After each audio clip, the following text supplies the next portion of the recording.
This is the Advanced Template 201 session. Jesse, it's all yours. Cool. All right. Thanks, Carrie. All right. So welcome, everyone. So we're actually going to be going through quite a bit of different features and functionality in DocuSign. Some of these you may have heard of, or maybe we talked about it on our template creation training a couple weeks back. But we're going to go much more in depth on them, and we'll talk about things like document visibility, and if you need to specify who sees certain documents in a workflow and how to hide others. We'll talk about formulas and conditional logic. We did touch on both those items just a little bit in the template creation session, but we're going to be talking about just more advanced ways of thinking outside the box to utilize those together to accomplish some advanced conditions that you might have on your forms. And then we'll also be talking about bulk sending, which is really popular anytime you want to take basically a form that you want to send out kind of in a blanket fashion to many individuals to sign. So it's kind of like a mail merge. You can merge in custom data. So what will happen is you can upload a CSV file, and for however many recipients you have in that CSV file, you're performing a bulk send. So we create many envelopes for however many recipients you have in your CSV file. So it's very popular in like HR, procurement, sales, student services, a lot of different areas. So we'll talk about that. And then we'll conclude by talking about what's called auto placement. So if you have dynamic documents and you want users using templates, I'll show you a way that we can have the fields basically follow around or be anchored to certain keywords or positions on the document. So if the document is customized before it's uploaded to DocuSign, you can build your template in a way where we can dynamically shift or move around those fields to the new locations if the document has changed from the version of the document you used to build your template with. Okay, so we'll be talking about all those different advanced functions, and then there's some other smaller topics we can kind of sprinkle in at the end if we have some time to get to those. So let's go ahead and start off with document visibility. So I'm going to go ahead and for each example, what I'm going to do is I'm just going to start by building a new template just so you can kind of get the process from scratch here.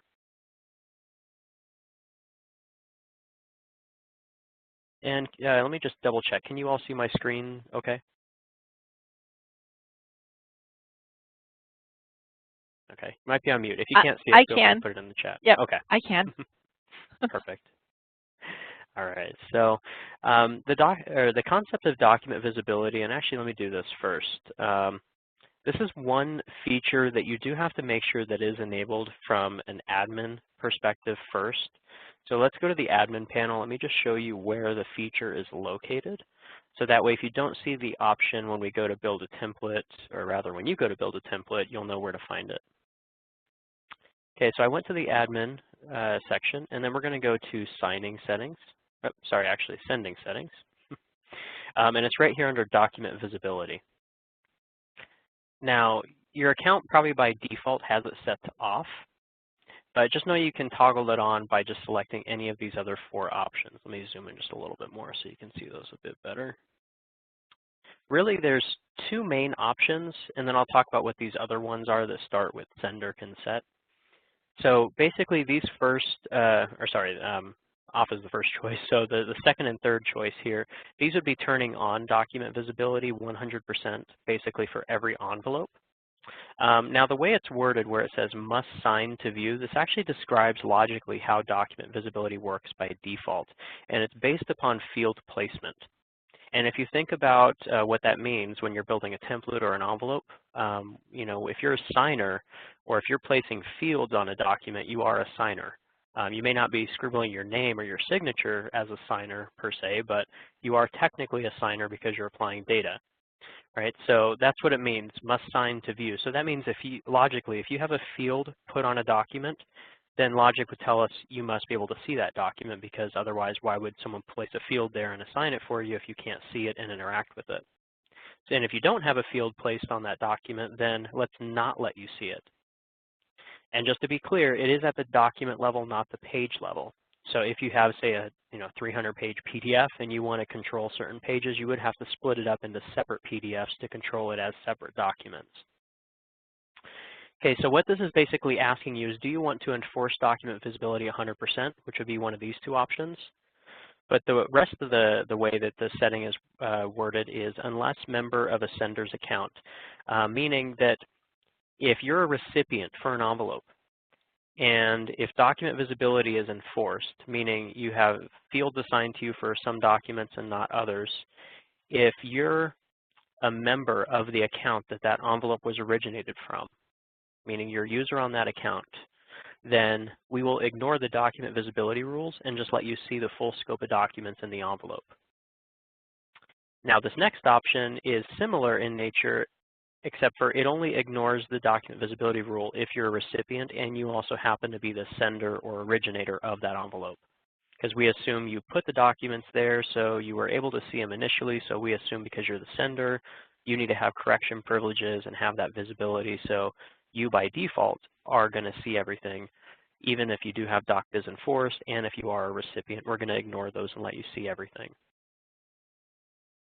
Now these next two options, or the last options, 4 and 5 here, these start with sender can set.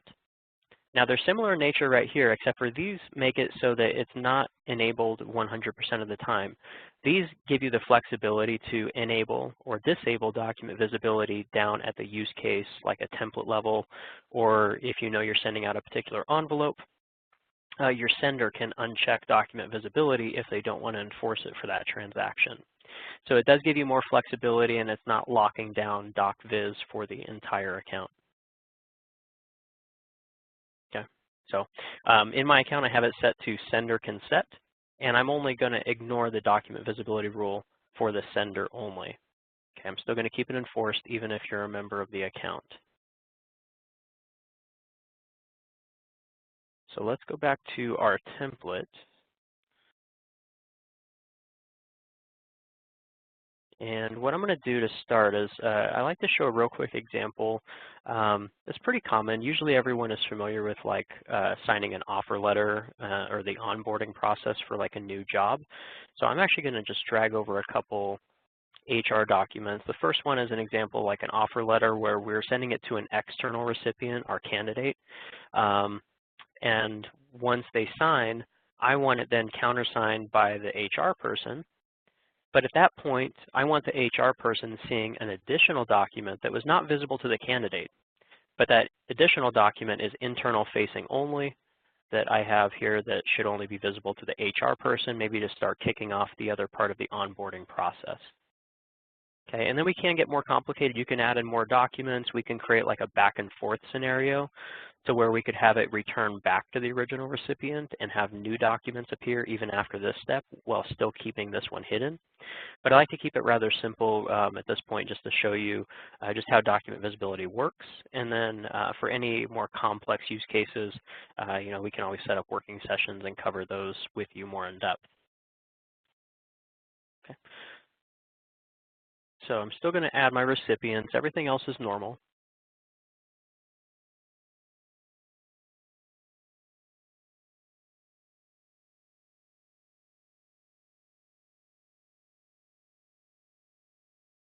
Okay. And another neat little trick is if you do have multiple documents and you want to create kind of like a back and forth workflow, you can use this little hack right here to customize a language or the email and language for each recipient. You can keep these both English. It was really designed for, you know, hey, signer 1 gets it in English, signer 2 in Spanish, etc. But as a neat workaround, you can keep it in English, but just leverage this customization to customize each subject line.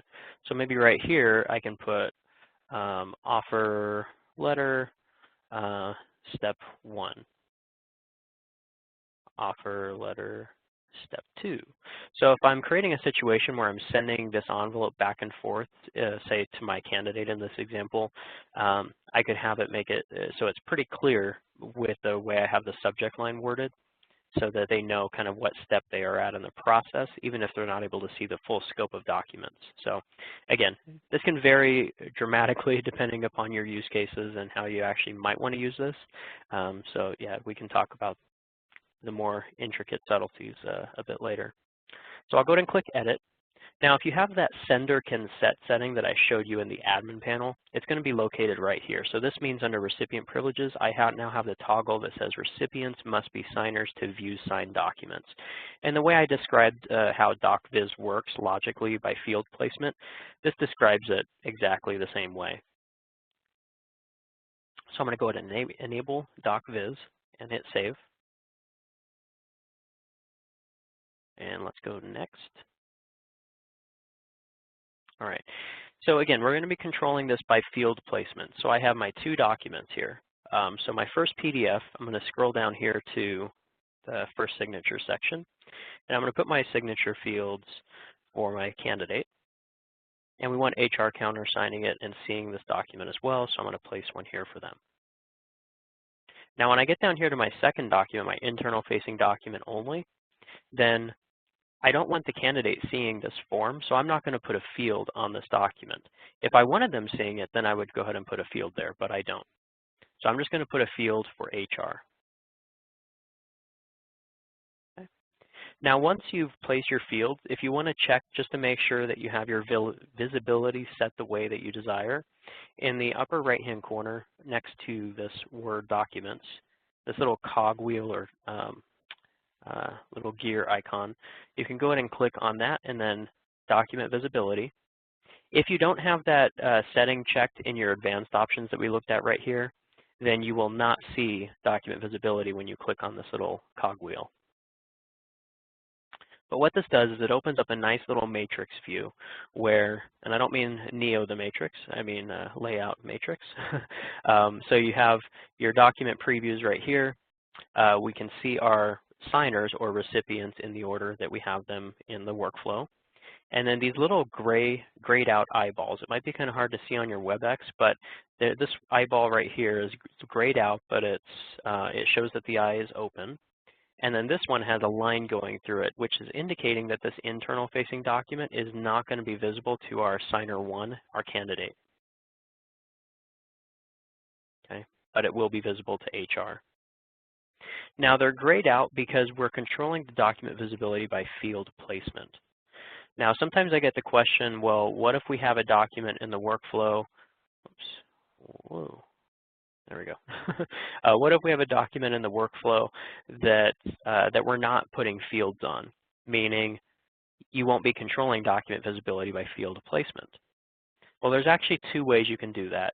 You can technically still place fields on the document, even if you don't want data being printed on the document or recipients interacting with it. So let's do this. I'm going to go ahead and edit my documents, and I'm going to upload just one more. Let's just say it's kind of like a ride-along document, like a terms and conditions or something that may not require any input. But we still want to show you how to control visibility for these types of things. Okay, so let me scroll down to the 3rd form here. Okay, so for this form, watch this. If we go ahead and click on this little cogwheel, not placing any fields on the document, and I click DocViz, notice how these eyeballs are open and they're black, and when I hover over them, they turn a bright blue. So that means that these are interactive. So because I haven't placed any fields on this particular form, I can actually choose document visibility manually here in this matrix. So I can say, okay, that terms and conditions, I want visible to both signers, so I can leave it as is. Or I can say, you know what, this is really for the candidate only. HR doesn't care about it. I can just disable that. But the moment I place a field on it, then they're going to gray out, and you're going to be controlling it by field placement. Now, if you don't want to control it in that view, the other way, I mentioned you can place a field on there.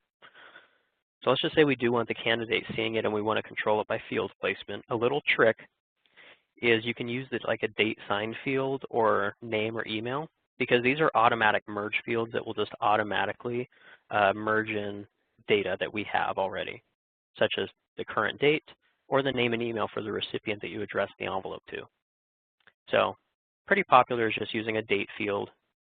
Now, we don't want it being interactive, and we don't want people seeing it because, you know, that would look kind of funky just having a date down there for no reason. So a lot of times when you're doing this trick, you'll just place a field there simply so you're assigning an action to a recipient, but there's really not going to be any action, and we're going to take away the font color. We're going to basically set it to white so it blends in with your document background. So that way it's a field that's assigned to a recipient which allows the visibility, but they don't really see anything when they go to sign it. The exception would be if you have text here in your footer and this white font is kind of creating like a weird overlap effect. But just make sure that this field is placed somewhere where it's in a margin with a white background and it's hidden against the document background color. And then I could do the same thing like for HR.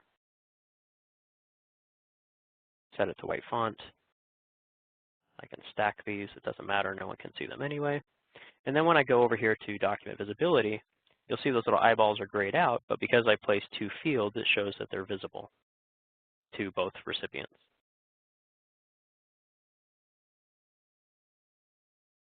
Okay. So then let's do this. Let me go ahead and save and close. And I want to go ahead and show you just a quick example of it in action.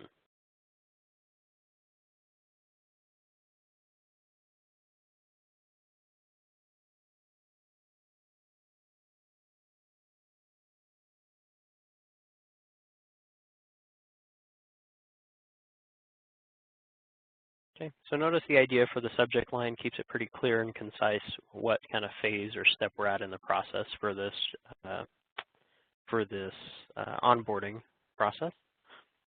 So I'm the candidate in this example right here. So I should only be able to see the offer letter that was sent to me.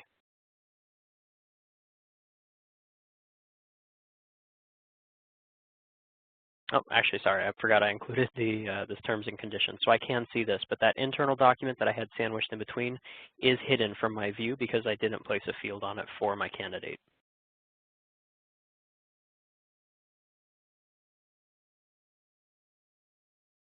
Okay. And now step 2. Now I'm the HR person going in to sign. And now I should be able to see the full scope of documents.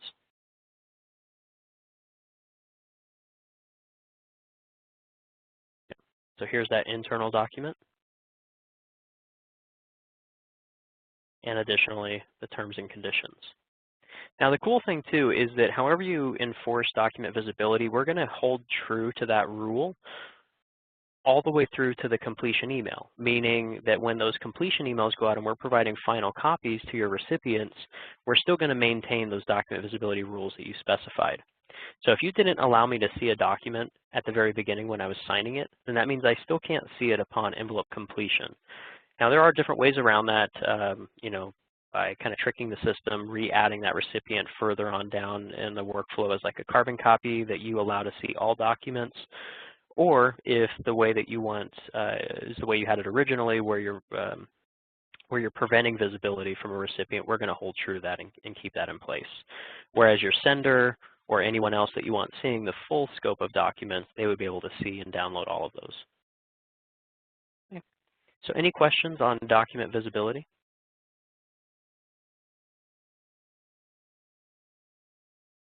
And you are on mute if you are asking a question, it sounds like. No? Okay.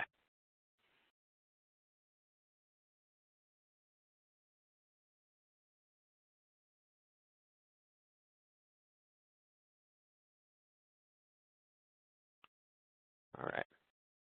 So let's take a look at formulas and conditional logic next. Now what I like to do is actually just demonstrate the functionality first so you can kind of see where we're going in terms of all the explanation that I'm going to give. So let's go ahead and do this. I'm going to go ahead and send myself an envelope. Now again, just like all the examples I'm giving, these are just really rough examples, pretty common use cases, but of course, depending upon your own forms, you may find other uses for this type of functionality. So the first example I want to give you is like on a time off request form that I have here, where I'm being asked to enter a start and an end date for the PTO that I want to take or whatever type of leave I'm requesting. Let's enter in a date.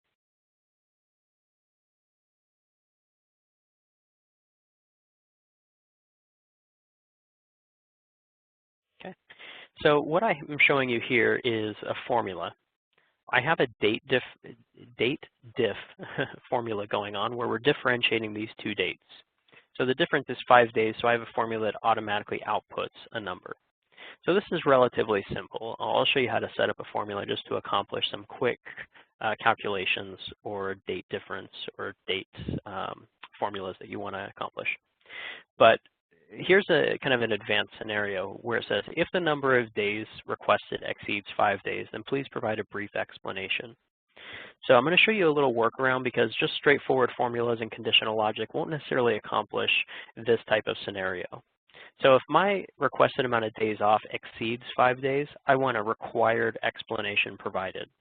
So I need to combine formulas and conditional logic for this. So watch this. When I increase this to go beyond 5 days, let's just bump it up 1 extra day. Now this is required. And if I go back, now that goes away. Now another example of really straightforward, simple conditional logic would be make a selection, and depending upon the selection, you might have subsequent fields that you want being required. So if I select PTO, good. Nothing else happens. Maternity, nothing else happens. But if I select other, now I have a required box. Okay, so I'll show you how to do that. We did touch on it a little bit in the template training, but I'll cover that again real quick because it does relate. Now another example is right here. I don't have the verbiage on the form, but the scenario is this. I had a university have a use case where they were planning events. And depending upon if that event was over 25,000, it required special approval. It needed like a form that needed to be downloaded from their site, filled out, signed, and then uploaded during the signing process. But if it was under 25K, then no additional documentation was required. So what I'm doing here is accomplishing the same type of workaround and trick that I'm leveraging up here for this, this formula and triggering this by combining formulas and conditional logic. So let's enter in some dollar amounts. Let's do 15,000 and 10,000. So this automatically calculates up the total for me. But if I go even a penny or a dollar over, it now triggers an attachment that's required.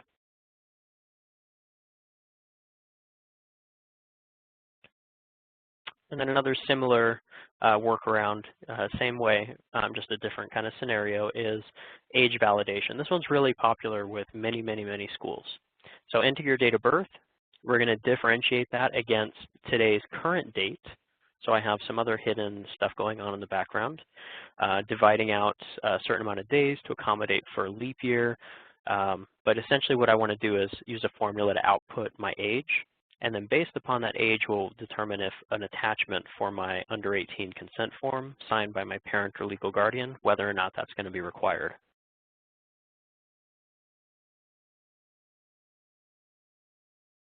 Okay, so 18, so that's attachment's not required. But let's go ahead and bump that up. And now it would be required. Okay, so that's what I want to show you. Let me go ahead and do this. So let's go ahead and hop on into the template, and I'll show you how I actually accomplished all of that.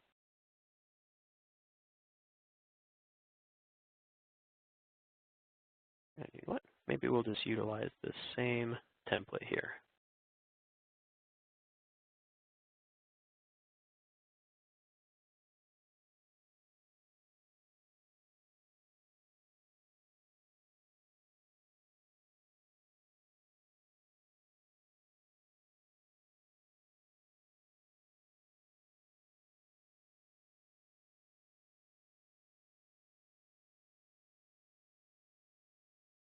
Okay. So let's just talk about basic conditional logic real quick, and then we'll get into formulas. So setting up conditional logic, relatively simple, but let me actually just back up and advise this. Anytime you want to set up conditional logic or formulas, and I know I kind of hammered home the point on the template training, but always make sure your fields are placed first on your document. So that's important. And then secondly, make sure that you have all of your fields named appropriately with an appropriate data label. Now for radio buttons, I mentioned in the template training, it's a different name, but it's called a group label because your radio buttons are grouped together, and we're giving each radio button a value, so that might throw you off a little bit with that, but same concept. We want to give our fields unique names because that's what we're going to use to write our formulas. Just like in an Excel, when you have to reference a certain cell, like a column and a row, same thing here in DocuSign. We need to be very specific and tell the system which fields we want to calculate in which order, as we do follow the order of operations. You can create inequality statements like true or false statements. So we want to be able to reference those. So you'll want to make sure that you do have them named appropriately. So let's do that here. Now, actually, just for time purposes, I'm going to delete a few of those fields so I don't have to name all of them. Let's start with this one, other. Okay, and then place our text box.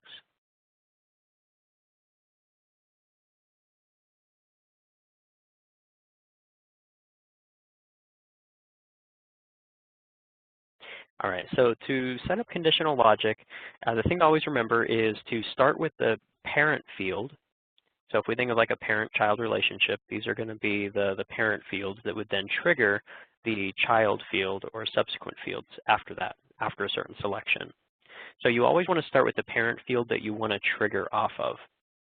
So in this case, I'm going to go ahead and click on my radio buttons, and then on the right-hand side, I'll click on conditional logic and then create rule.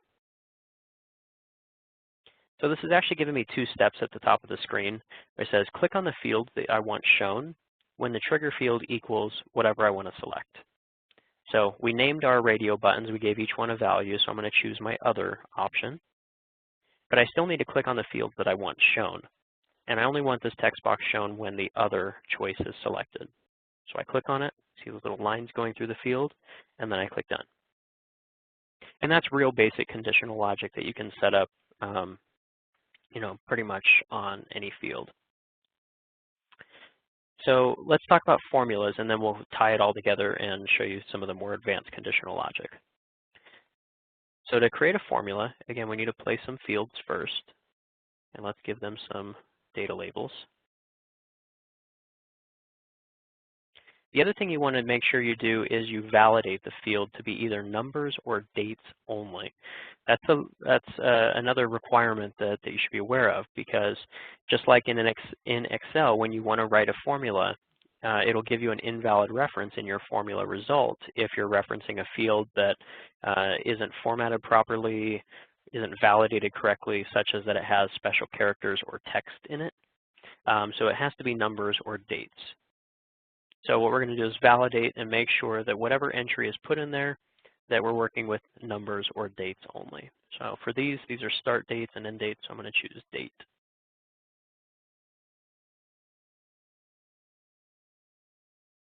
Okay. And then we'll drag over a formula. Now another little trick, we need to name our formula fields as well, because you can reference your formula fields in other formula fields.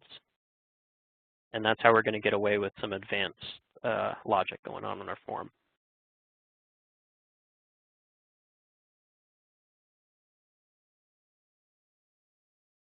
Okay, and then when we're ready, we go ahead and click Setup for Edit Formula.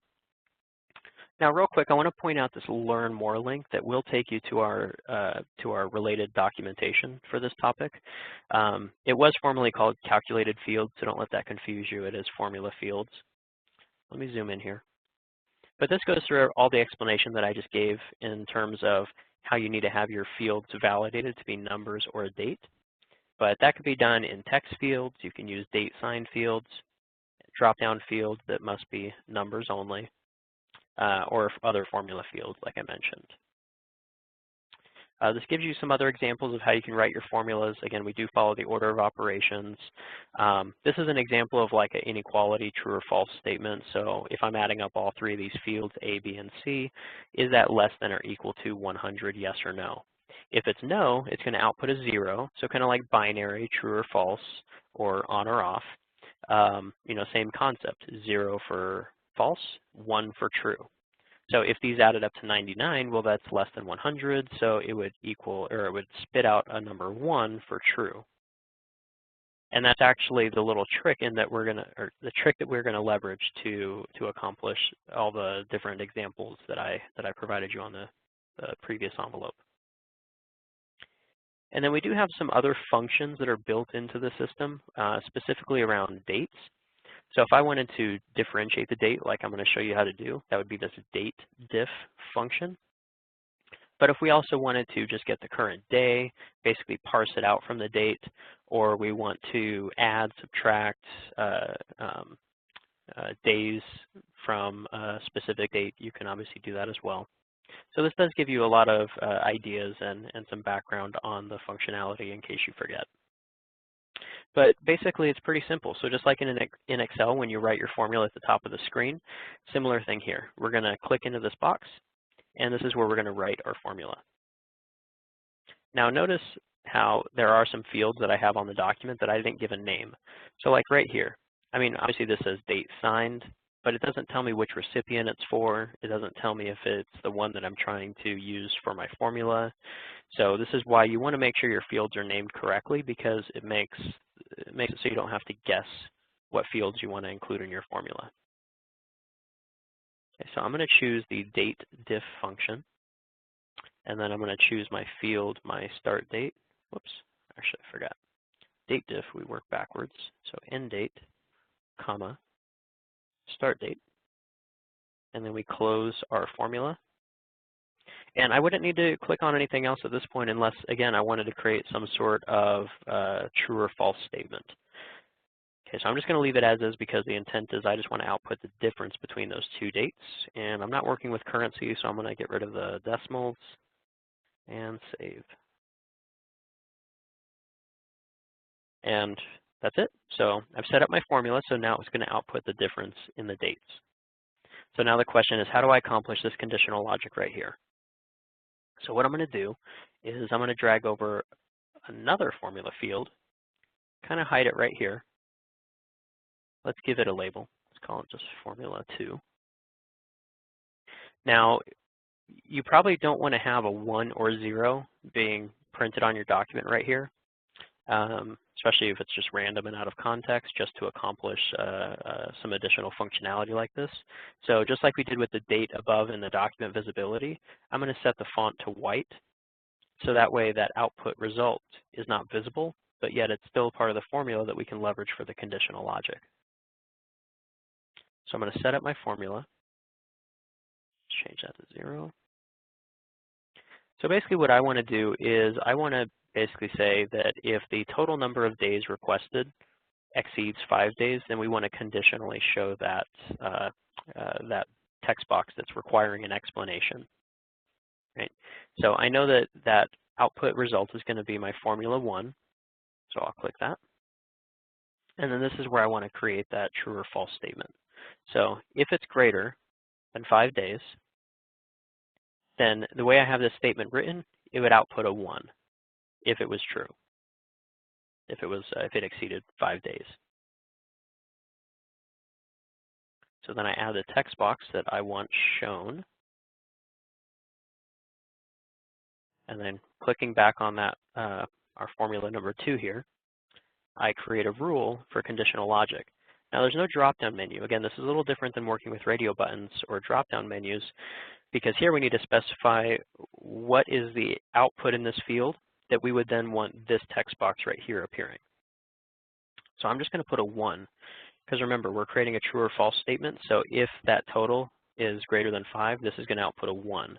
So I'm basically saying that when this field equals 1, show this text box.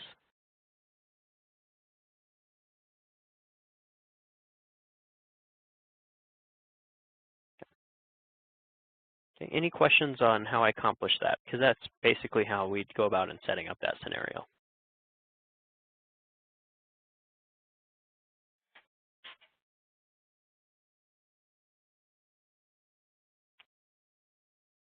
Okay. All right, so let's look at some of the other examples. Now, for the dollar functionality, I actually did something similar here, except for I wasn't differentiating dates. All I was doing was adding up the dollar amount, and then I created another statement here that referenced that formula and basically said if it was greater than 25K to be true and output a 1, so then I would trigger that attachment field to request an attachment from the signer. Now another idea is sometimes you might have the requirement like, well, maybe based upon certain selections, maybe then you want you want some other fields required. And what I mean by that is, let's say we're using something like checkboxes. And let's just say we have 4 checkboxes. And we want to create a situation where if they make one choice, maybe we don't require them to do anything. But if they make more than one choice, or if they select certain combinations of these choices, maybe we want the system to do something different and have them fill out other subsequent fields based upon how many choices they've made or just the specific combinations of choices. So to do that, we're going to do something similar with formulas and conditional logic. So again, first we're going to place our fields.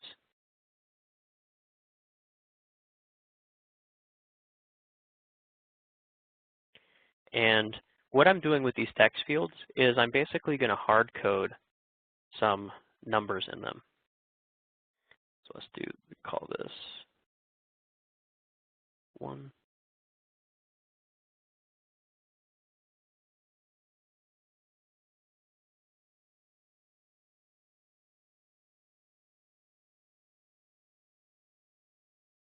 Okay, and I am going to set all of these to read only because we don't want them being interactive or visible. And I'd probably set the font to white for these as well. Okay, but what I'm going to do here is I'm going to make them bright red just so we can see what I'm doing here. But essentially, I'm going to give each text box a value. We can give it all the same value, all number 1s, or we can stagger the numbers so that way different combinations of selections equal different things. But what I'm going to get to, which you'll see in just a moment, is based upon the selections that are made, I'm going to conditionally trigger these hidden text boxes that have these number or numerical values associated with them. And I'm going to use a formula field to tally up however many choices are made. So if I select 2 checkboxes, then my formula field would output the number 2. If I select 3 or 4, it'll output 3 or 4. And then what I'll do is create a condition to say if the number of boxes selected equals 4, then require the user to fill out some combinations of fields. But if they only select 2 boxes, then maybe have them fill out some different fields. So that type of concept is where I'm going with this. Okay. So let's set up the conditional logic first. So if this is checked, show this, just this text box. And I do that for each one of these.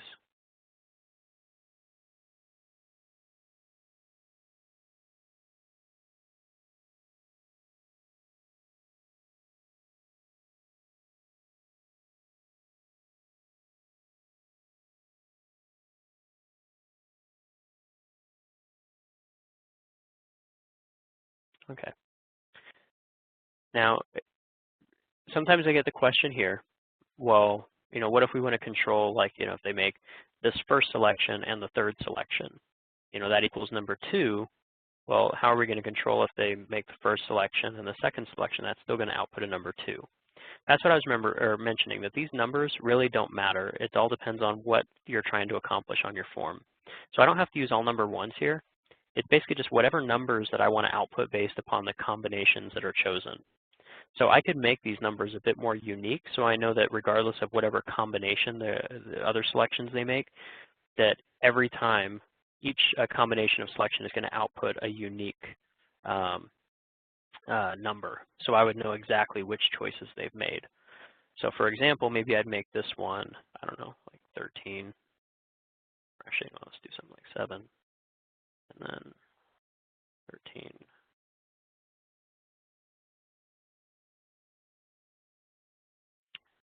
I don't know, something like that. So again, if I choose the first two options, that's going to output an 8 here in the formula field, because essentially what I want to do is I want to create a formula to just add up those 4 fields. So field 1 plus 2 plus 3 plus 4.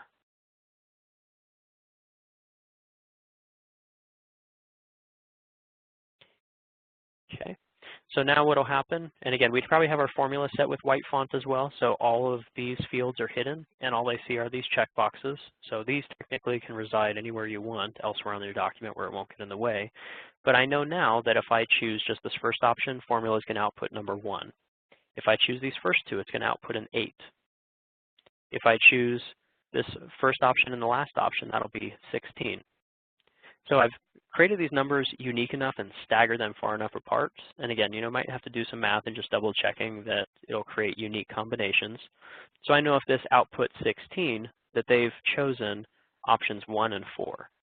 And then I can use a condition based off of that to say if it equals 16, then maybe show an attachment that might be required, or show an additional signature that might be required, something like that.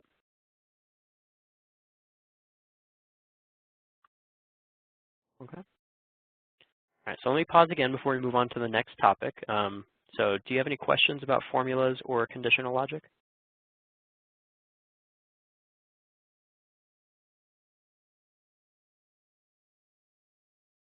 Okay. Well, feel free to unmute yourself if you have any questions. So just give me a second. Let me go ahead and get my next example prepped here.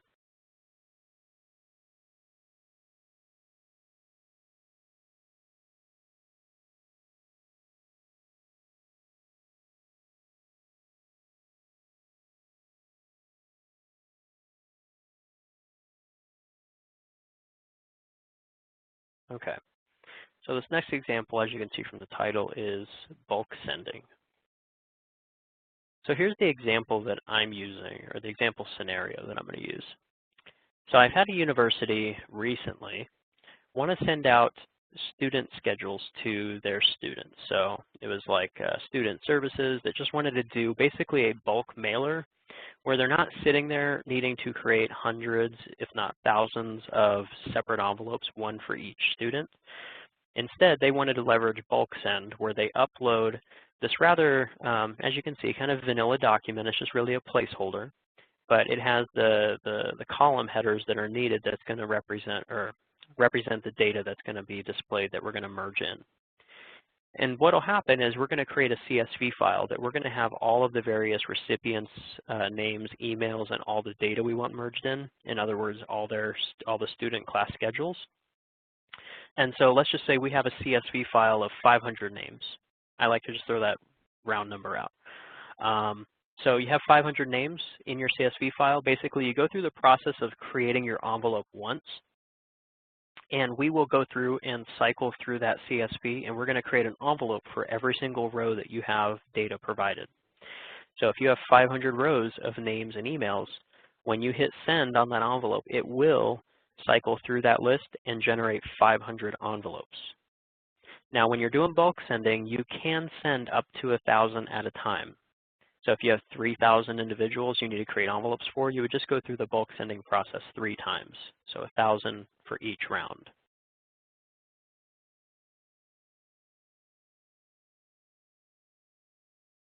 So what I'm going to demonstrate is actually 2 signers. We used to have it where you can only specify 1 bulk recipient inside a CSV file, but we've actually enhanced it so that now you can have multiple recipients that you can define their names and emails in the CSV file.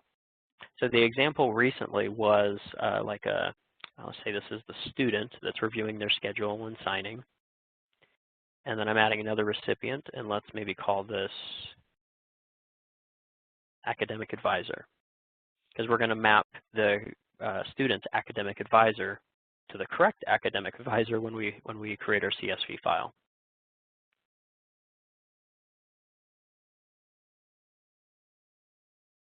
All right, so like name, we don't need to do anything special here. That's just going to automatically pull in the name of the recipient. Zoom in a little bit more. There we go. Now, when we're thinking about merging in data, all we need to do is make sure that, again, I keep belaboring the point, but apply unique label names to your fields, because that's how we're going to create the link between your CSV file and which fields you want to merge in that data from the CSV onto the document. So we just need to make sure that the data label, the name of the field, matches the column header in the CSV file.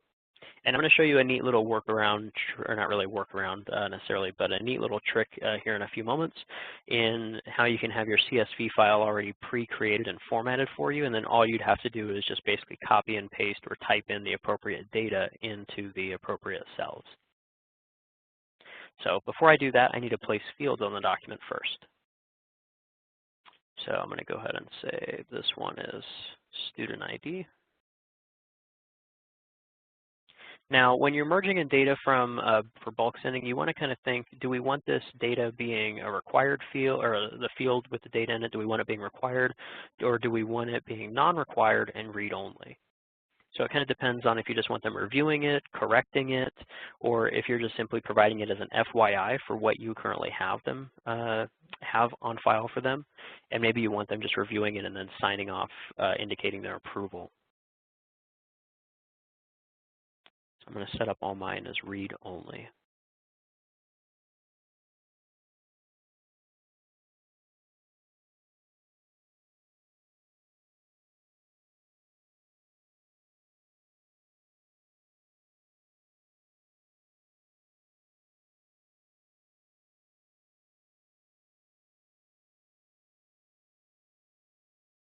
Now you'll notice that I'm putting the number 1 after the naming of my fields, because if I'm a student, then I have multiple classes, which is probably the majority of the time. I want to create my template with as many rows of data that I can imagine possibly needing to pull in or merge in. Because here's the thing, if I have, say, 2 rows of data, and I go to send this out, and in my CSV file, some students only have 1 class they're taking, and others have 10 classes. Basically what's going to happen is if we have these fields set, if we don't have required only checked and we have read only, or sorry, if we have required fields unchecked and we have read only checked, what will happen is we're going to drop off any fields that you do not pass in data for from the CSV file. So if you're not passing it through for that recipient, it's going to delete the field. Now if we had this set to required and we didn't have read-only enabled, then if we're not passing through data, that's okay. It'll just become a required field that they would have to input data for, or it could be an optional field. But once we toggle on read-only, that means if the data isn't there, if you're not passing it through, we're going to drop off the field. So this allows you to have one template where you've basically built out, you know, the best case scenario where they have all these classes that you want to present that data for. But if the student only has 1 class and you're only providing enough data for 1 row, we won't even show all the other 9 rows of fields on the document. So just something to be aware of there. And just for simplicity of the example, I'm going to drop those off, and we'll just keep it here to a few fields in row 1. So now I'm going to go ahead and save my template. Now to perform the bulk send for this new feature, this is a little different than your normal envelope send. So the steps that I'm giving you are the exact steps that you would need to take at this point in time, unless DocuSign changes the way to go about performing the bulk send. So if you want to merge in data, we have to go through these exact steps. So on our Templates tab, and to the right of our envelope, we're going to use the Use button. Now this pops up kind of a simplified sending view. Oops, and did we lose someone? Okay, no, like someone joined. Oh, okay, good. Want to make sure. So this takes us to a simplified sending view. So what I need to do now is click Advanced Edit. All right, now this takes me to a page where it pulls in my placeholder document, my different role names, but the intent is for bulk sending, again, we don't have the sender providing the name and email here in these name and email fields, because again, this would just create one single envelope. Instead, we want to import our CSV bulk list.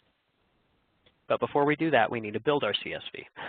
So if you hover over this little I link or icon, If you click on Learn More, just like in looking at the formula fields, this will take you to our documentation on bulk sending and how to build your CSV and just the different considerations to make. But this is what I wanted to point out. Download the sample CSV template. This isn't just a generic CSV file. This actually does construct itself based upon the template that we chose to use. So when we click Use Template and then Advanced Edit, it basically told the system all the different fields that we already have on the document. So all those columns are pre-created for us. Real quick, in our production environment, import bulk list is next to add from customs list. It's a button instead of a link like that. Mm-hmm. Yeah, that's actually a good point. So most of the accounts have our old bulk send functionality enabled currently, but we are going through and we are enabling the advanced bulk sending on accounts.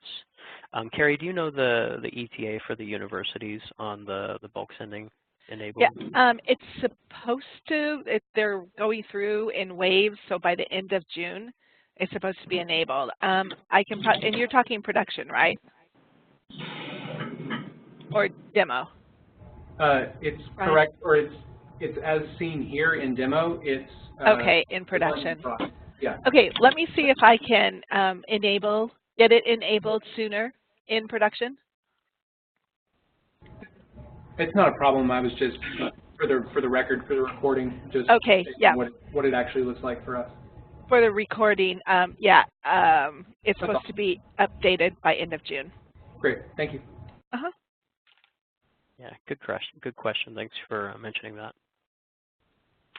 Yeah, so once I go ahead and click download my CSV, it'll download this with all the different fields created or the column headers added that represent the different role names.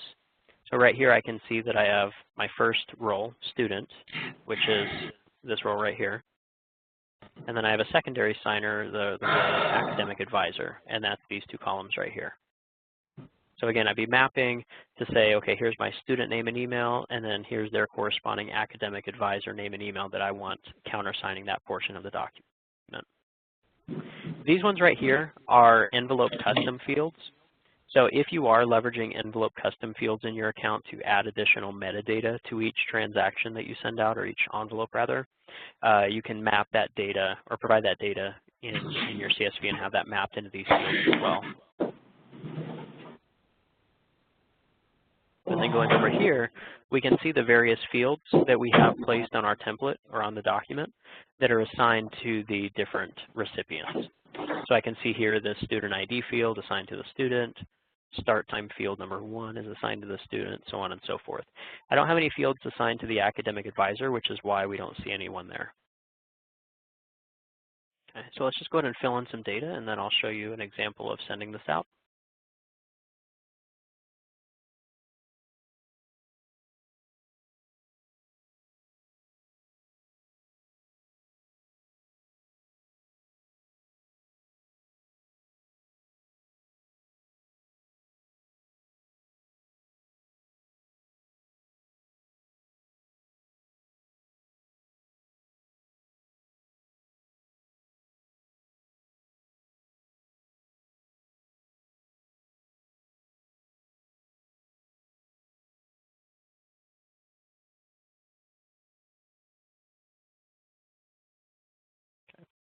No, I won't copy everything over again. Let me just change some of the names.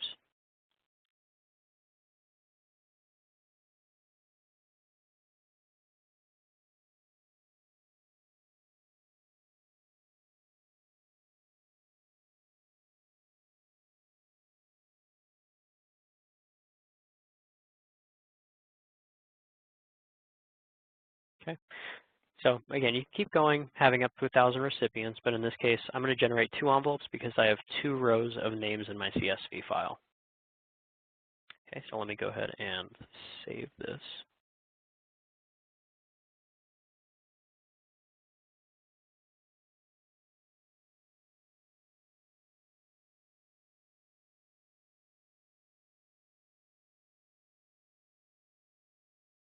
Okay.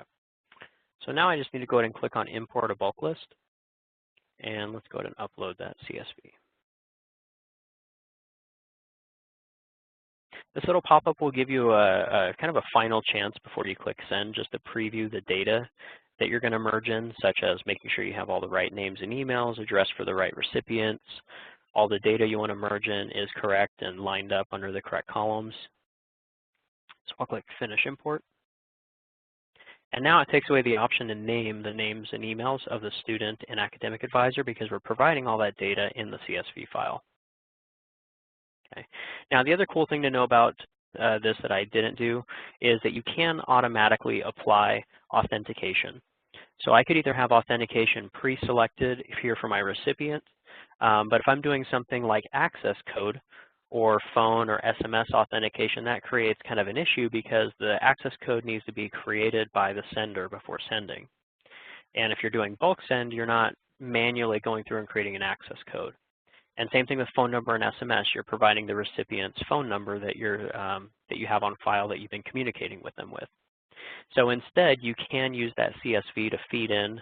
You can have a column called access code, and you can feed in the access code. I've had some customers use the concatenate functionality in Excel to merge in combinations of data that you have. So maybe like the last four of their social and their birth date to create a new column with that combined data and maybe call that access code.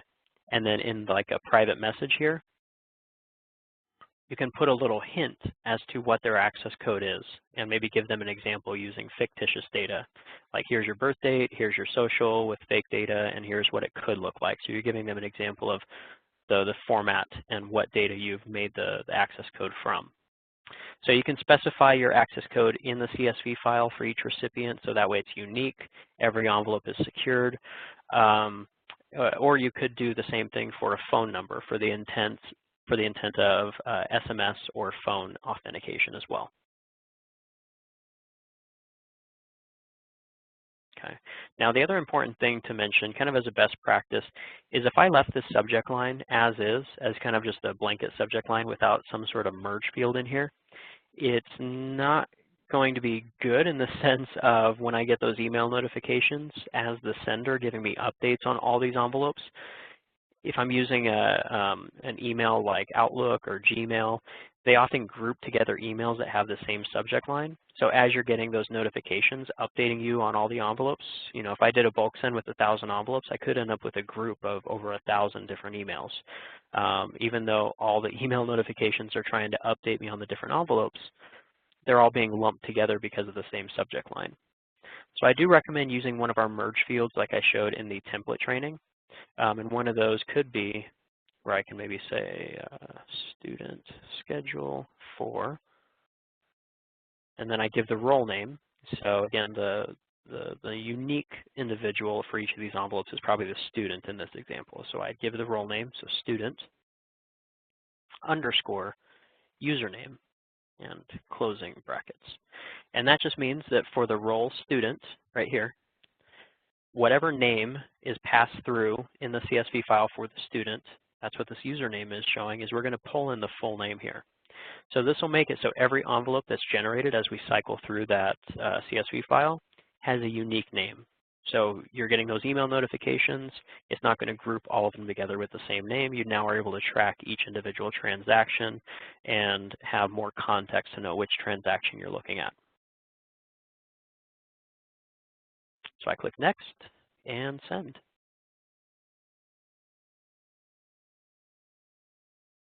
All right, now let me go ahead and refresh my sent items, and we should see 2 envelopes created now.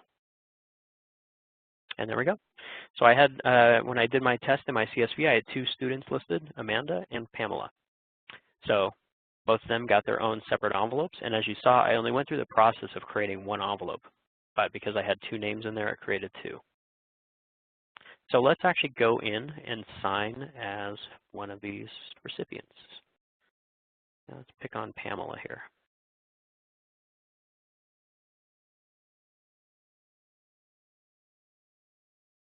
And as we can see, the generic document in the background, which would be the same for everyone, is in place, but it's the data that we merged in that's unique for each recipient.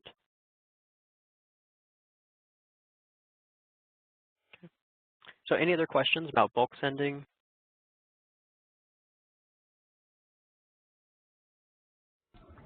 Yes, I had a question. So if I send all these out, is there a way to retrieve all that data into like a CSV format? Any resulting data from the bulk send? Can you like export the data from these envelopes? Is there a way to track each bulk send that I send out and download the data, like even just from the API, anything at all, to get the data back? Like if I sent something out for people to fill out and sign, is there a way for me to, in bulk, retrieve the data from the bulk send? Oh yeah, I mean you wouldn't be able to. There's no particular ID because technically what's happening is we're just parsing through that CSV and generating the envelope. So in the API you would have to query each envelope to see either what the current status is or to retrieve the data. And then in the console view under our sent items, like I would track each transaction separately because they're each their own separate envelope. So if I wanted to download the data, I could click on the envelopes here, go to More, and export a CSV. Now if I do this, this is just going to give me like the status of the envelopes and the envelope ID. If I want the actual form data from each envelope, then again, I'd have to do it individually per envelope, not necessarily in bulk. So like if I wanted to export it, say for Pamela, I'd click on that envelope, More, and it's this form data option. Again, export a CSV is just outputting like the envelope ID, when it was sent, who the sender was, just some of the more higher level metadata. Whereas the form data is going to get granular. So it'll show me the names of each field on the document and the corresponding values that we either passed in or that were just otherwise on the document or provided by the recipient. And then if I click download, that would export all of these fields and their data into a CSV file as well. Yep. Good question. Is there a way to bulk send a Power Form? Because Power Form, you can scrape all the data back out, right?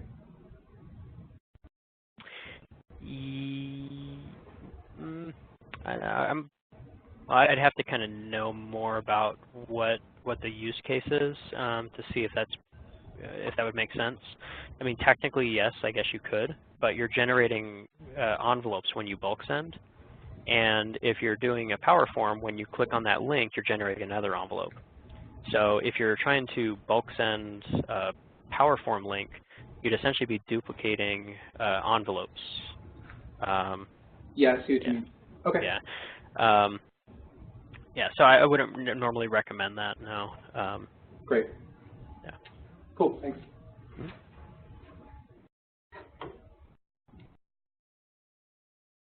Any other questions about bulk sending?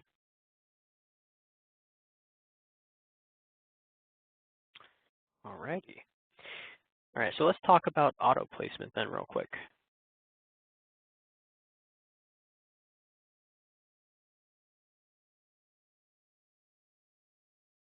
AKA anchoring. All right, so I'm going to go ahead and just build a quick template here. I'm going to build what's called a static template, which is probably the most familiar to you and what I showed in the template training, where you're just dragging and dropping fields onto a document. So let's do that real quick. So that's the same time off request form I've been using. Say signer 1.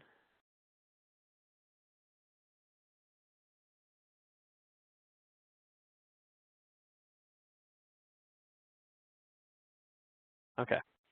So I already gave an explanation, kind of high level, what what auto placement is really designed for in anchoring your fields to certain keywords on your document. So if the document that's uploaded and the template that's applied to it differs, we'll look for those anchor points on your document and dynamically move those fields automatically for you. So if I just simply drag and drop fields, what I'm essentially doing is I'm placing these fields, probably help if I have different names, but that's okay. Essentially what I'm doing is I'm dragging and dropping these in a fixed XY coordinate. So now if I save my template, and I didn't set up autoplace yet, I'll show you why we'd want to do that.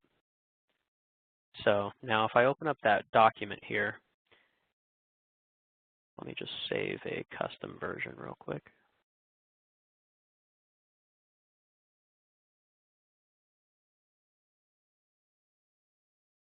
Now let's just say I'm going to customize this form. So pardon the sloppy copy and paste, but I just want to demonstrate that the document has fundamentally changed in such a way where now my signature block is now at the top of page 2.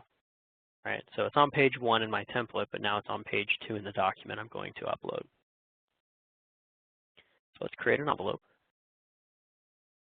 I'm going to upload my custom form instead.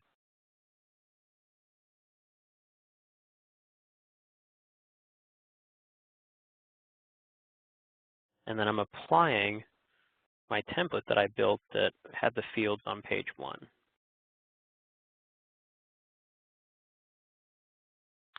And now we can see the situation we get ourselves into because I placed them in a fixed XY coordinate. They're still at that location here on page 1, even though my signature lines are down here on the top of page 2. So now that kind of put the responsibility on the sender to have to drag and drop and manually relocate these fields to the new position. Okay, so that's a scenario that we want to try and avoid, ideally, if we can. So let's go ahead and discard this envelope, and let's go back and just fix our template, and we'll set up auto placement.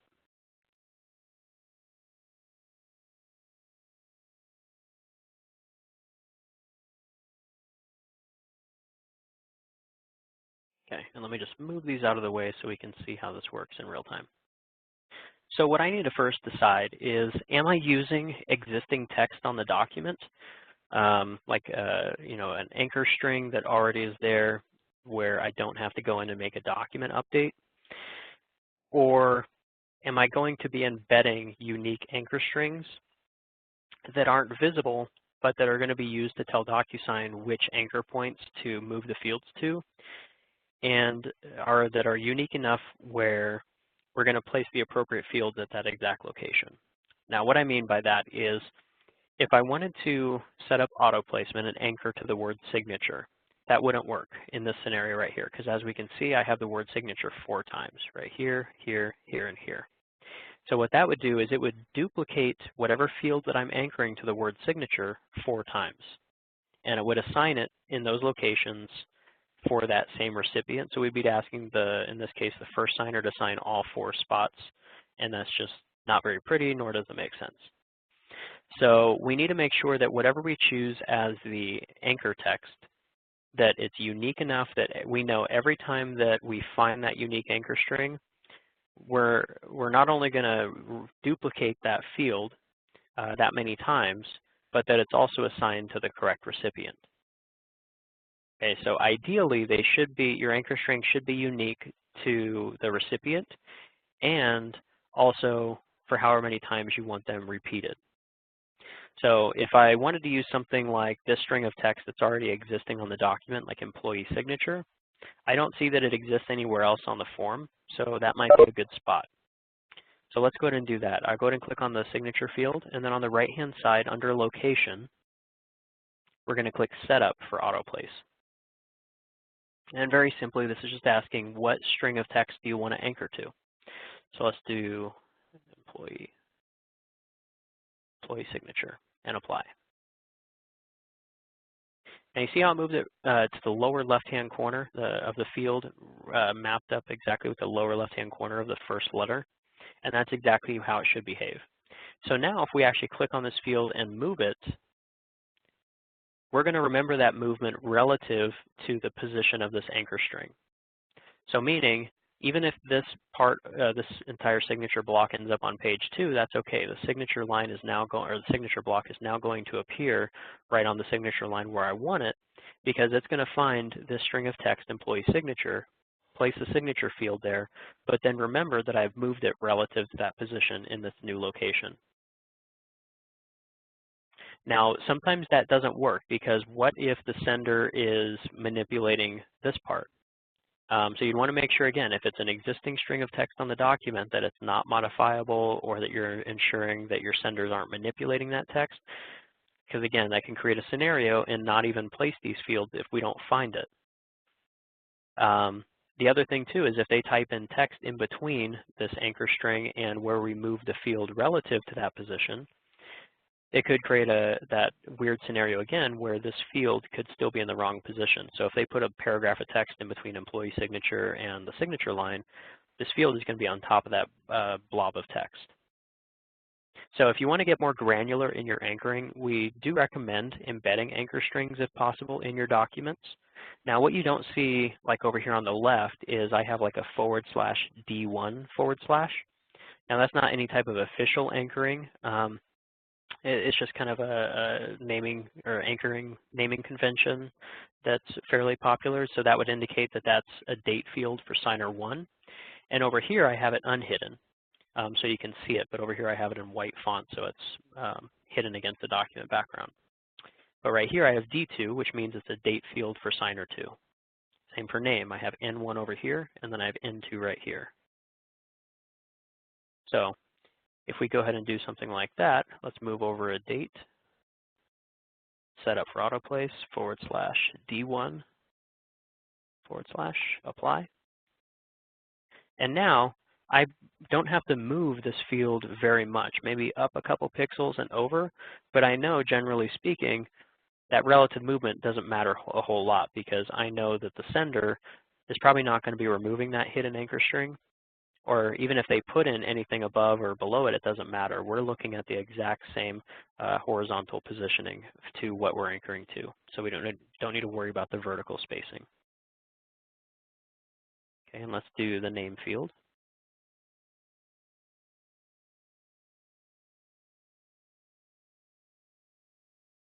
And then I would do the same thing for my other recipients.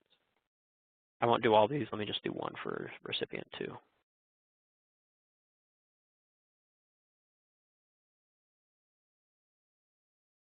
Okay. So now let's save and close. And let's try creating an envelope again.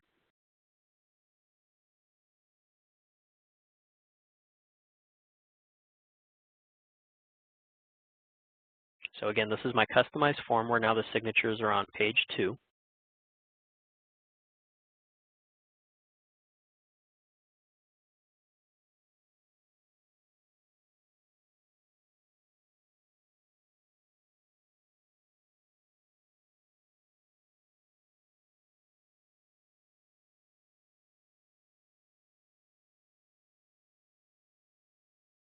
Sorry about my slow connection today. Okay. And as we can see, I can already see the fields have moved by these little bookmarks. So they're no longer on page 1 where they were in my template, and now we've positioned them in the new locations that we set up auto placement for. So it doesn't matter if these are at the top of page 2 now or at the bottom of page 301. It doesn't matter. We're going to find those new anchor strings as long as they're still embedded in your document, and we'll know exactly where to put those fields. Okay. Any questions on auto placement, aka anchoring?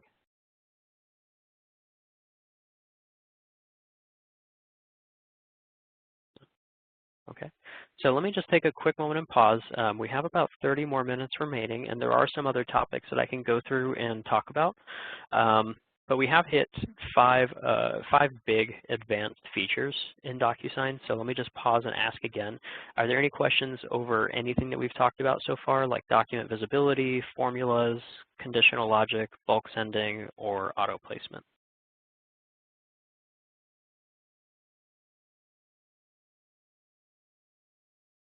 Okay.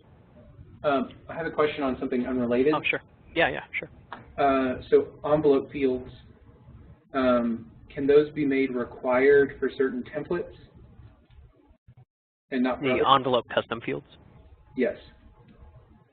Yes.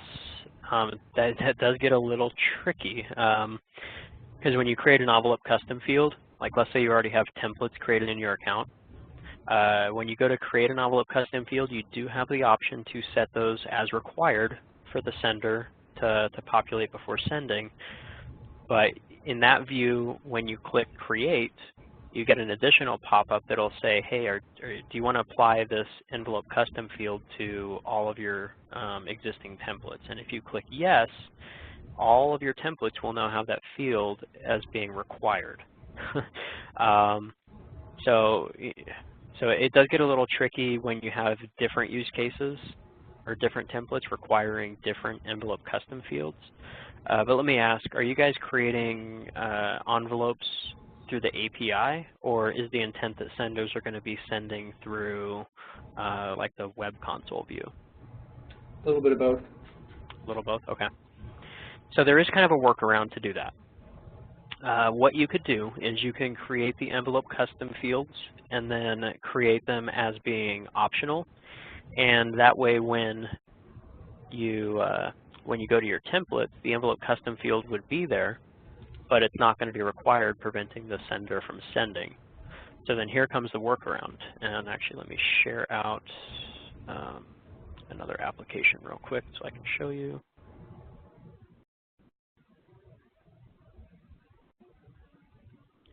Basically, we're going to go in and we're going to, I won't say that word for the sake of recording, but it's a workaround where we will adjust or manipulate the JSON file for the template, where we can require it to be a required envelope custom field, and then you basically just take that modified JSON file and re-upload it back into your account. That way, you'd end up with a template that has whatever fields that you've manipulated in the code to be required versus optional. So let me just show you that real quick. So I have all these created. That's fine. You know what I mean, though? Oh yeah, absolutely. Yeah, that's fine. Okay. Because I've looked at the JSON before and stuff, so yeah, I'm familiar. I know. Okay. Let me just show, for the purpose of the recording, just where it's located.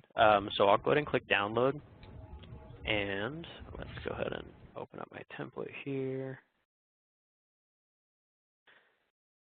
And let's go to view, oops, syntax, oh, there it is.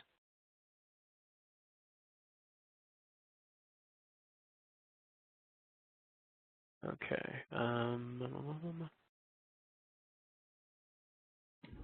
You really have to. Me personally, I'm the only person who's going to be doing this, so I know how to beautify and sublime text and all that, so yeah, don't worry about it. Okay. Well, at the top of the template right here, that's where these are located, so I have it pulled up. So it'll show you the envelope custom fields, the field ID, what you have it named, and where it says required and it's the :false, you would just change that to true. So once you change it to true, you save your JSON and then re-upload it back into your account, and then you would have that template with those specific ones you set as required. Great. So not too difficult. Yeah, you're welcome. Good question.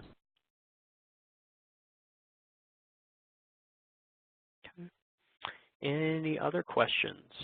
Because I do have two other topics I can show you. So feel free to just to chime in and interject if you guys think of anything.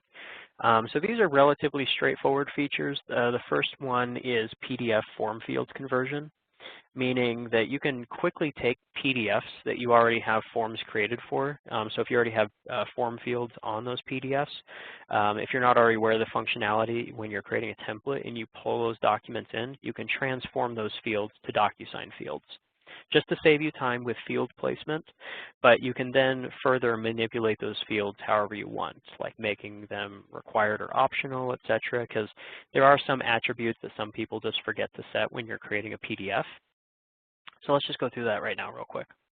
This will take less than 3 minutes probably. Is there documentation on this feature? There is, yes. Okay. Yep, and then we do have API documentation. Let's see here. And can you guys recommend a PDF creator? Do you hear of one more often than another? Just the PDF industry kings that are out there, pretty much. But no, other than that, not necessarily. As long as the PDF just has form fields on it, really what controls the transformation into certain fields is the naming convention. So I think it's this one right here. Let me just pull it up. Yeah, so this is the documentation. Let me just go ahead and copy this, put it in the WebEx chat for you. And can you do the same thing for Word documents? I'm assuming no. No, not Word documents, unfortunately. Great. and just PDFs so far. So I just put it in the chat window for everyone. But basically this page is our API, our REST API documentation. But if we scroll down here, this will give us all the different naming parameters for some of our special fields. If it doesn't have one of these special names, we basically would just assume it's a text field that you're giving a unique data label. But for example, if the name of your field in your PDF has something in the name that contains DocuSign here, or rather DocuSign sign here, or eSign sign here, or any of these other names, then we would transform this one in particular into a DocuSign signature field. So there are some special names that you'd want to include in the names of your fields in your PDFs to transform it correctly. And this is mainly if you wanted to prep your documents in advance, like if you're not doing templates and your senders are just uploading a document and automatically transforming on the fly. This is how you would basically handle it. Just make sure you have the appropriate names and we would transform those fields appropriately. But this will right here give you all the different properties that are pulled in from your PDF settings. So like read-only data, if it's required or not, the maximum character length, the XY positioning, initial data, things of that nature. So watch this. If I go ahead and create my template now, let's upload, let's see here, where's a good PDF? So I do apologize. I'll give the disclaimer, this is a very crude example. I didn't build this form. I just pulled it off of Google. So let's see here what we get.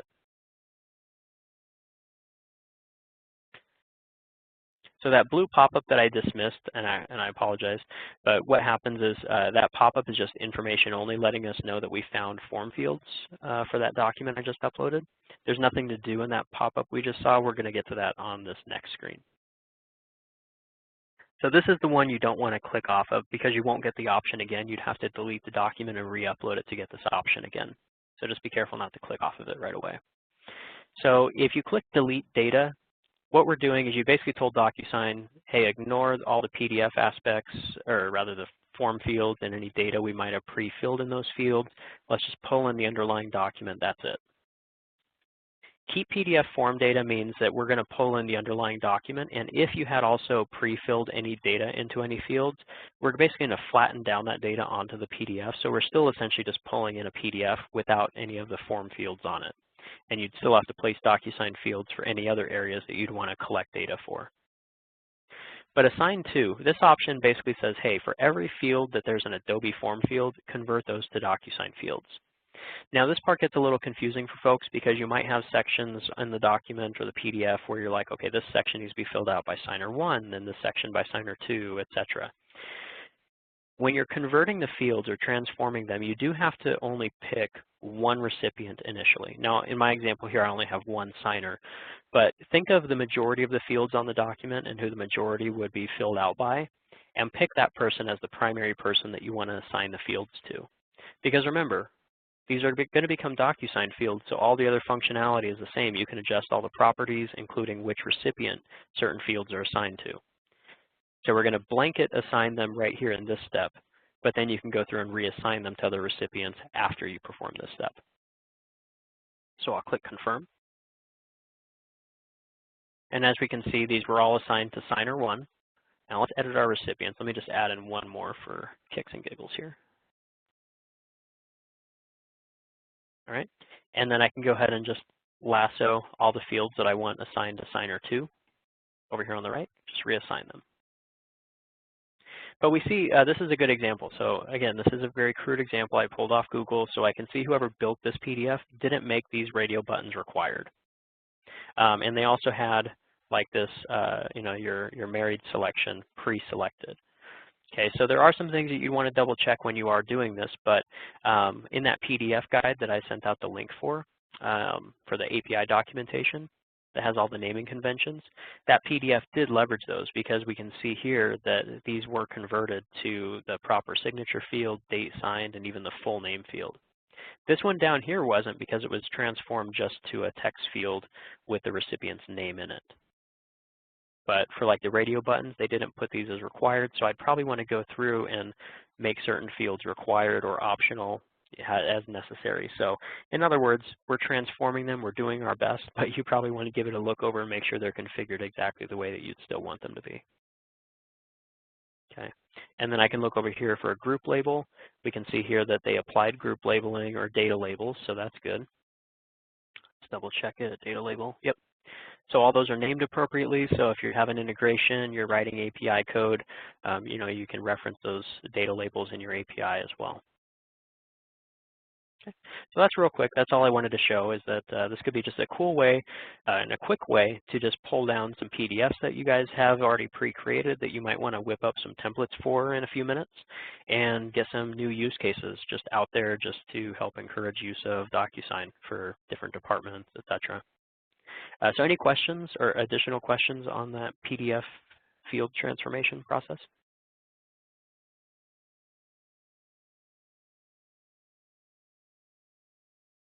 Okay. All right, so this last feature that I'm going to show is called comments. And I already heard some of you talking about it at the beginning of this call, so you're probably already familiar with this. So let me go ahead and I'm going to discard my changes. And let's just go to an envelope that I already have created here. Let's go to that student schedule for Pam. All right, so let's just say Pam has a question on this document. When signing, if you have comments enabled, you'll have this little add comment chat bubble. So I can click on this, and this basically just says click anywhere to add the comment. So if I have a question like right here, like, hey, why isn't building or room shown? I can just click right here and have a quick sidebar conversation with either the sender or other recipients in the workflow. So you basically choose either the sender or all recipients.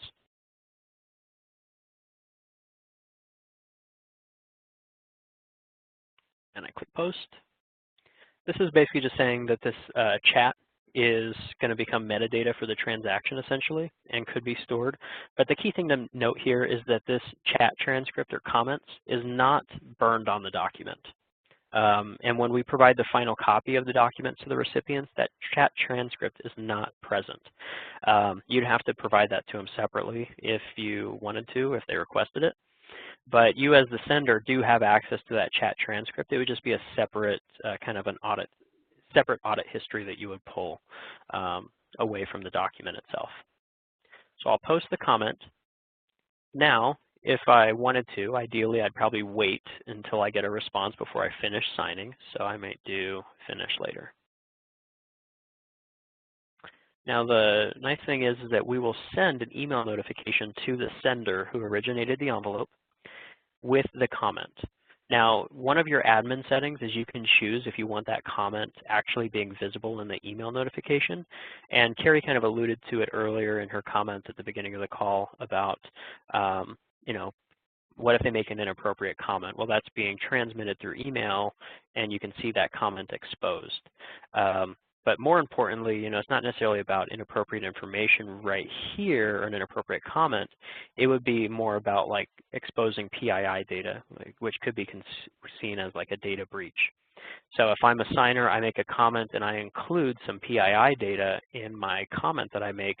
The question is, do we have those scenarios that could arise, and do we want to hide the actual comment from appearing in the email notification? Because you might still want to keep it hidden behind the link, where you might have authentication enabled, so I have to prove my identity before I can see the comment, which might have PII data.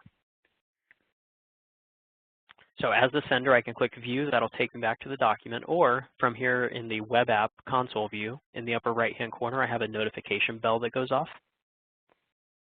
And this will tell me which envelope that has a question. And if I click on it like I just did, that's the same as clicking on this link. It takes me right into the document where I can now interact here with the recipient.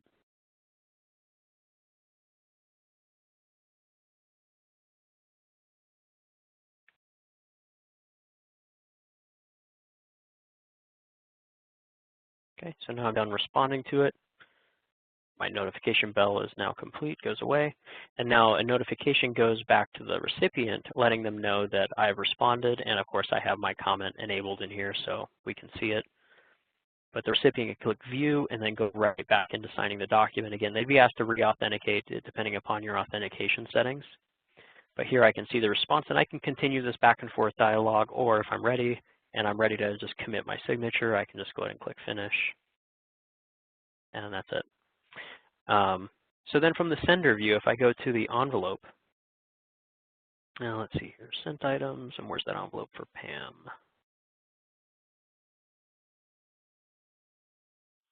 So I can go to more.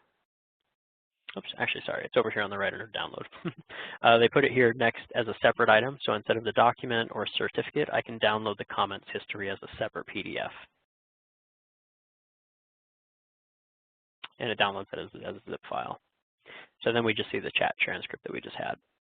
Now to make sure it's enabled, what we want to do is in our envelope, let's just go ahead and clone a copy here real quick.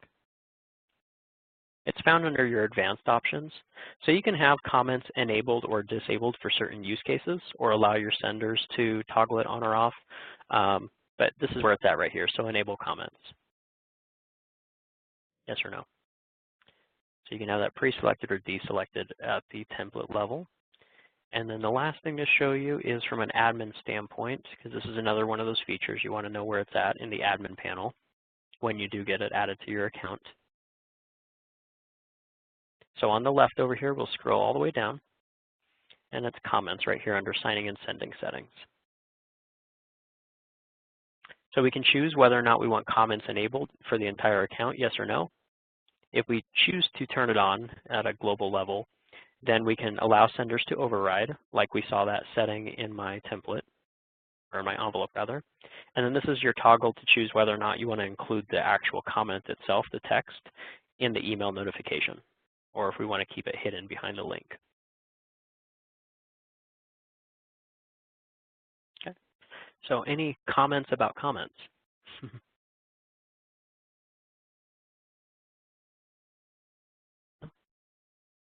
All righty.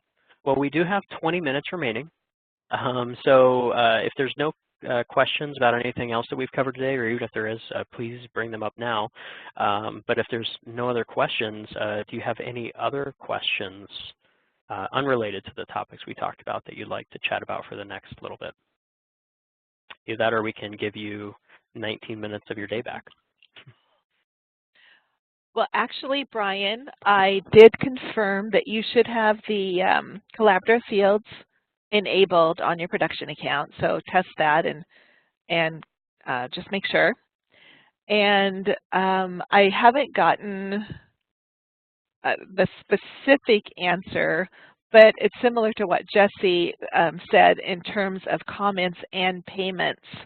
The agreements that we had put in place with both Carasoft and Internet2 were quite a while ago and didn't have all of our updated liability language.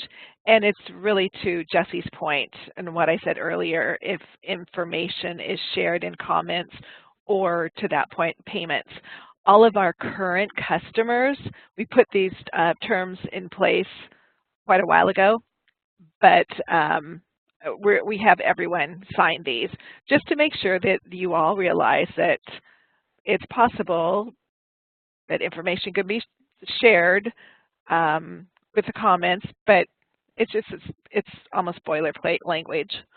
So everyone else has already signed it as part of their normal contract when they sign a work order with DocuSign. We just hadn't done it with Internet2 and Carasoft. Okay, sounds good.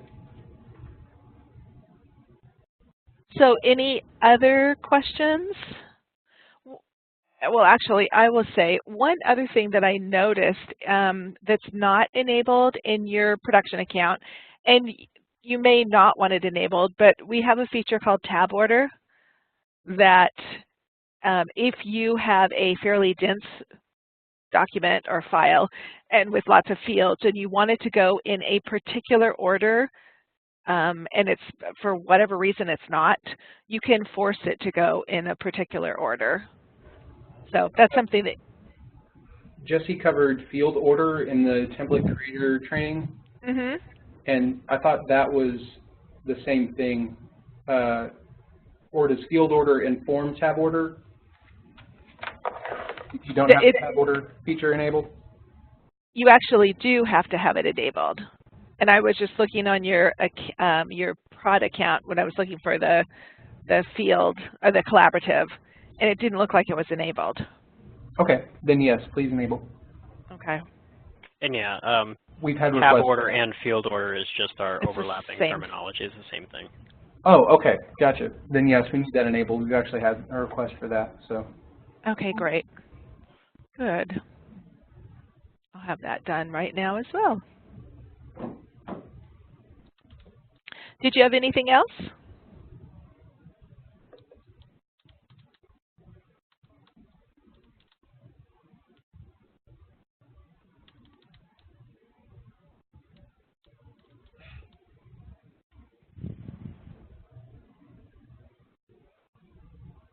Brian, were you talking and I just missed it?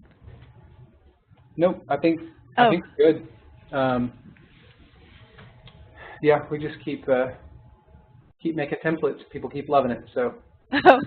Well, excellent. Okay.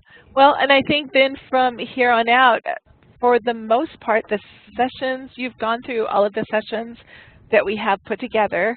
I know we've been talking about doing some delegated admin sessions. Would that be of interest to you or your team? We all went through the admin training, and so and have that recording. So I don't think we necessarily need to talk delegation. Just we don't have that complicated of a hierarchy or big of a team. Okay. To do that. So I think we're good with that. And just to clarify, because I asked about PDF creators for doing forms creation. Have you guys heard of anything else for forms creation that makes that job a little easier? That is easily the most tedious thing about DocuSign, is making the Word or the PDF or the whatever document.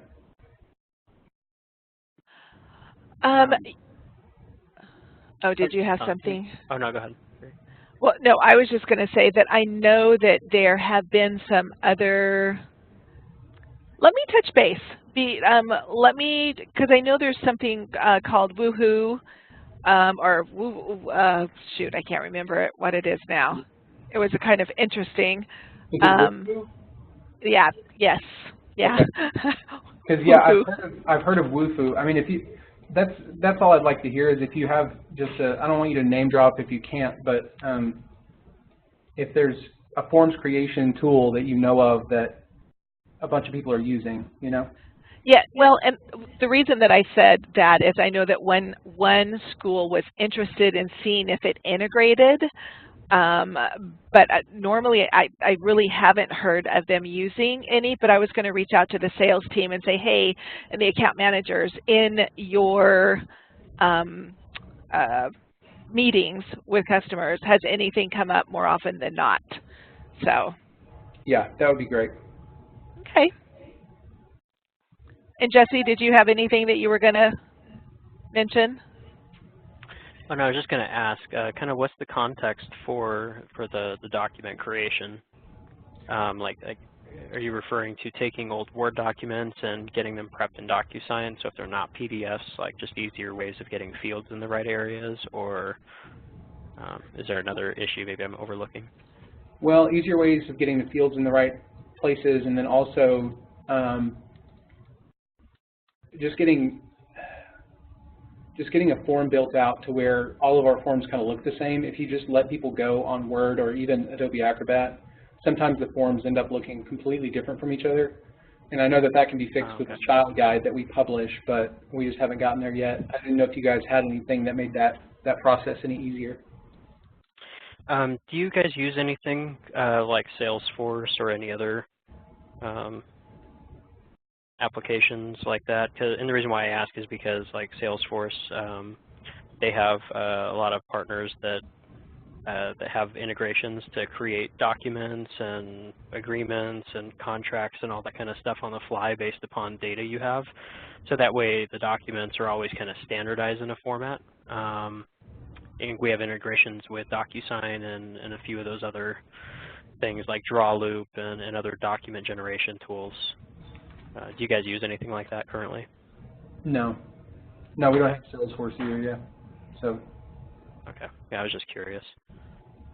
Yeah, and the school that I was it was University of Alaska, and they were looking into WUFU for the same reason, Brian, is they wanted something that was simple, that could be consistent and give a consistent look and feel, and that could integrate with DocuSign. Right. So if we can force people into a style, then that would be preferable than publishing a style guide and then being police about it. So right.